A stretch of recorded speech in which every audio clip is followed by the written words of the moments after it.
YouTube shorts থেকে আলুর একটি নতুন রেসিপি দেখে আজকে ট্রাই করার চেষ্টা করলাম।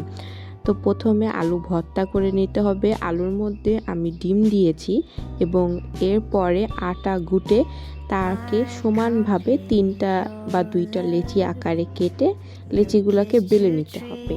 তারপর একটা বাটি মাঝখানে রেখে আলু ভর্তাটা চারিদিকে দিয়ে তারপর চিকন চিকন করে 3 কোনা আকারে আমরা কাটবো। কাটার পর আমরা পিছন থেকে সেটা ঘুরিয়ে ঘুরিয়ে কোনা পর্যন্ত নিয়ে একটি রোলের মতো করে ফেলবো।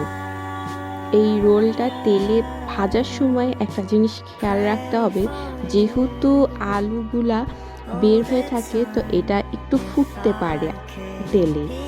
যদিও এই জিনিসটা ইউটিউবে বলা ছিল না, তাও আমি এটা বলে দিলাম, কারণ অনেক সময় আমরা জিনিস ট্রাই করতে গেলে যদি ফুটে তখন ভয়ও লাগে, আবার মনে হয় যে গায়ে তেল উড়ে এসে পড়বে।